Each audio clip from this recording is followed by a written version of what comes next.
En quelques mots, d'après toi, Pierre, que révèlent les chiffres officiels sur le Covid-19? Alors, les chiffres officiels, ils révèlent plein de choses. La première chose, et ce qu'il faut faire tomber de manière définitive, c'est qu'il se soit passé quelque chose d'exceptionnel dans cette pandémie. Notamment, le premier chapitre montre qu'il n'y a pas d'hécatombe, nulle part. Là, on a des données en 2020 pendant la période dite pandémique. Ensuite, une fois qu'on a compris ça, il faut faire tomber le mythe de la saturation hospitalière qui serait due à une quelconque pandémie. Ça n'est pas vrai. Les saturations hospitalières, il y en a tout le temps. Et là, en l'occurrence, pendant la pandémie, on a vidé nos hôpitaux. Ils n'étaient pas pleins, ils étaient vides. De façon à faire de la place en prévision d'une pandémie, finalement, qui n'est pas arrivée. Et ensuite, il faut regarder le nombre de malades, c'est-à-dire ce qu'on compte d'habitude avec le réseau Sentinelle, et se rendre compte que les médecins n'ont pas vu de malades pendant cette pandémie. Contrairement au moment où il y a des grippes, par exemple l'hiver, où on compte des malades et on voit des traces de maladies assez fortes, avec ce qu'on appelle les taux d'incidence de malades. Et là, il n'y a pas eu de malades. Donc on est dans le bruit de fond, donc il n'y a pas eu d'épidémie de Covid-19 en France, selon les chiffres officiels de Sentinelle, on peut le dire comme ça. Et du coup, il faut se poser la question de ce qu'on a compté. C'est quoi ce Covid? Comment on l'a compté? Et c'est là-dessus où on part dans la deuxième partie du livre, où je montre comment s'installent les mécanismes de comptage du Covid-19, avec la mise en place d'un nouveau code hospitalier, où on va enregistrer les malades en tant que Covid-19. On voit qu'à partir du moment où on les compte Covid-19, eh bien, on compte plus de grippe, de bronchiolite, de pneumopathie, par exemple, de tuberculose, de pneumonie, etc.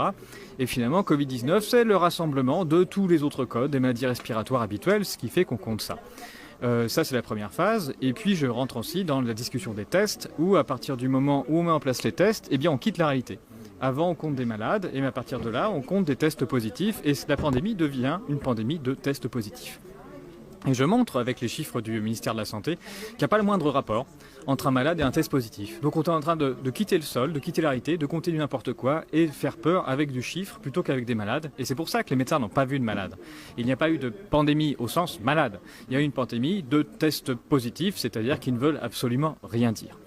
Et puis ensuite, on arrive à la question des vaccins pour montrer que les fabricants de vaccins n'ont jamais promis que leurs vaccins protégeaient d'une quelconque maladie, c'est-à-dire de symptômes. Leur promesse était de dire nos vaccins protègent de tests positifs. Et vous n'aurez pas de tests positifs grâce à nos vaccins, ce qui est vrai, puisque dans tous les pays où ça a été mis en place, la vaccination, on a mis en place un pass sanitaire qui ont fait que les vaccinés n'étaient pas obligés de se tester. Pas de test positif, pas de test positif, pas de Covid, pas de Covid, pas de Covid, le vaccin marche. Et que cette escroquerie, on la trouve dès les études de phase 3 de Pfizer et Moderna, puisqu'ils ne garantissent pas avoir testé les vaccinés et les placebos de la même manière. Donc c'est très facile d'avoir un vaccin qui marche, on ne teste pas les vaccinés. Et bien c'est ce qui s'est passé dans tous les pays modernes ensuite. Grâce au pass sanitaire et vaccinal, on n'a pas testé les vaccinés et donc on a dit partout que le vaccin marchait. Et donc voilà, je démontre ça et je montre même que du coup l'efficacité vaccinale, elle n'a lieu que pendant la période du pass sanitaire. Le jour même où le pass sanitaire s'arrête, la vaccination n'est plus efficace. Pourquoi?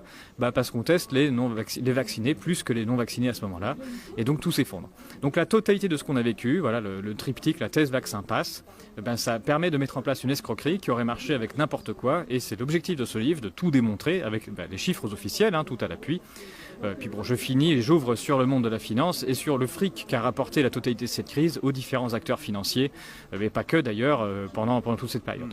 Donc c'est ça, la démonstration c'est ça, il faut comprendre la totalité, il faut déjà se séparer de la peur, de façon à comprendre qu'on n'a rien vécu d'exceptionnel, et ensuite comprendre le mécanisme avec le pass et le vaccin pour comprendre comment a eu lieu l'escroquerie. C'est ça le but du livre. Alors, on le rappelle, parce que certains peuvent encore en douter, tous les chiffres que tu as pris dans ce livre sont officiels, viennent de l'INSEE et d'autres institutions étatiques. Oui, il y a l'INSEE, il y a le ministère de la Santé avec les statisticiens qui s'appellent l'adresse, il y a les différents rapports de la Cour des comptes que j'utilise, il y a des rapports parlementaires, il y a un site qui s'appelle Géodès aussi qui montre des statistiques qui viennent du ministère de la Santé, il y a World in Data, il y a Eurostat, j'utilise les chiffres d'Eurostat, j'utilise les chiffres officiels de l'ONS, donc l'Institut anglais, et je source tout. Et puis la totalité des statistiques, des calculs et des graphiques que j'ai pu faire, je les fais à partir de programmes informatiques qui sont dans un langage qui s'appelle R, et j'ai tout mis en ligne. C'est-à-dire que les gens peuvent faire tourner mon programme, donc revérifier tous mes calculs s'ils le souhaitent, retrouver tous mes graphiques pour revoir si j'ai pas omis des choses, s'ils veulent m'accuser de cherry picking, mais vérifier, regardez tous mes graphiques, regardez ce qui s'est passé, tout ce que je trouve, et n'hésitez pas, et ensuite on discute. Donc voilà, tout est public.